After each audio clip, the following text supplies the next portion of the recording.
Okay, so we're diving into a story that honestly feels like it was ripped straight from a horror movie, but the terrifying part, it's all true.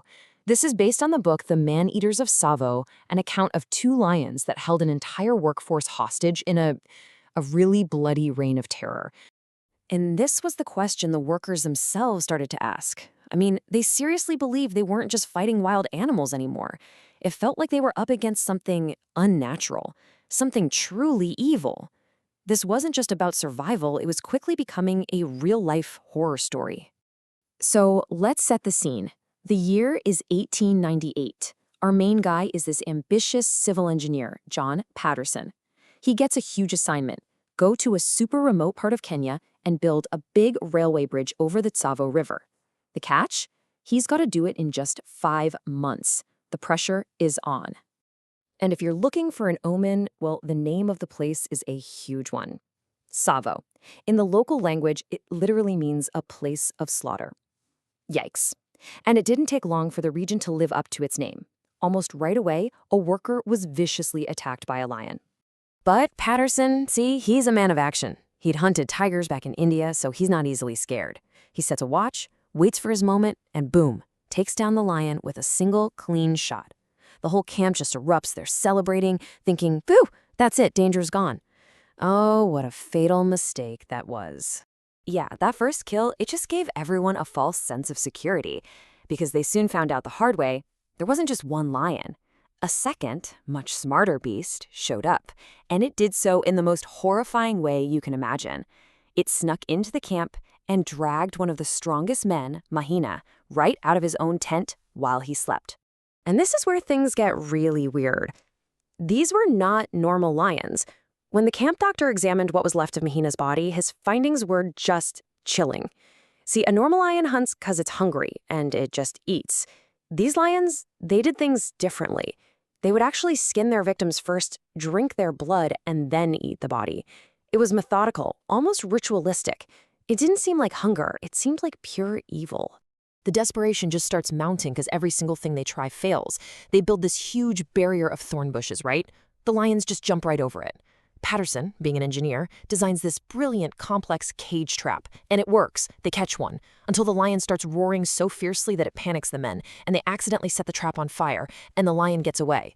So Patterson begs his boss for soldiers, for real help, and the guy shows up with a Bible. Get this, by the time Patterson's boss shows up to offer, thoughts and prayers, 30 people are already dead. The workers are terrified, they're about to revolt, and the entire bridge project is at a complete standstill. So, with nothing else working, they do what you do when you're desperate. They call in the big guns. A legendary big game hunter named Remington. This guy is known as the absolute best in the world, and when he shows up, you can just feel this wave of hope wash over the camp. Finally, here's the man who's going to end this nightmare. And Remington, he was a total pro. He rolls in with his team of Maasai warriors and immediately gets to work.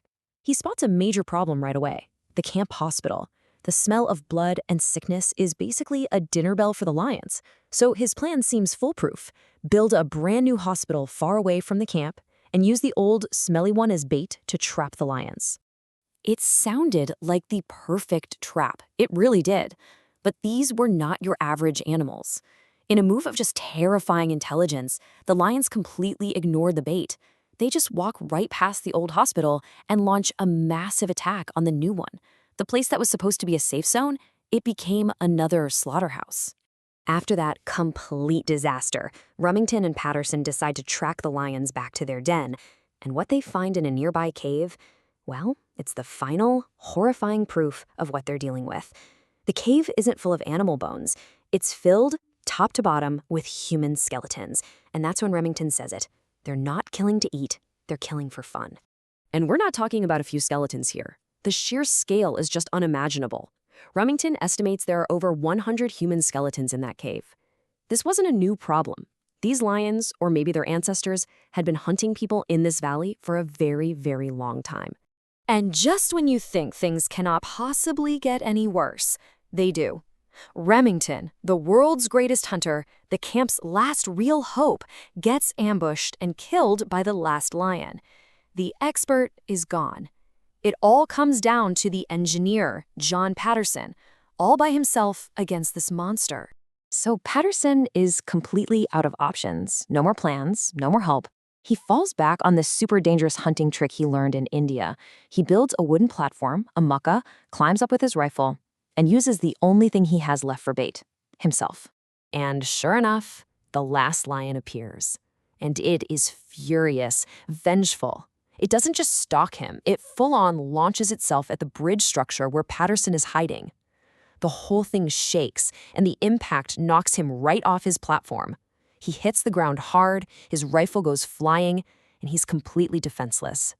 What happens next is just pure, desperate chaos. Patterson scrambles up a nearby tree to get away. Someone tries to throw him a rifle, but it falls short.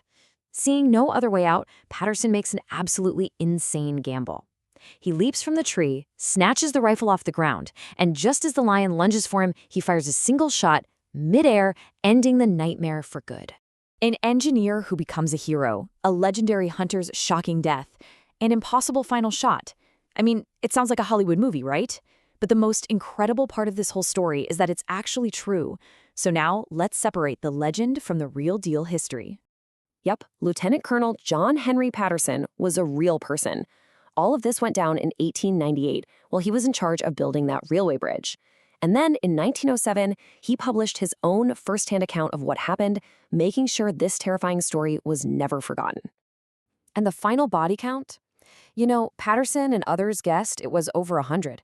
But the official railway company records, they're very specific and just as chilling. Over 9 months of terror, the 2 Lions of Tsavo killed a confirmed 135 people. Which brings us to one last haunting thought.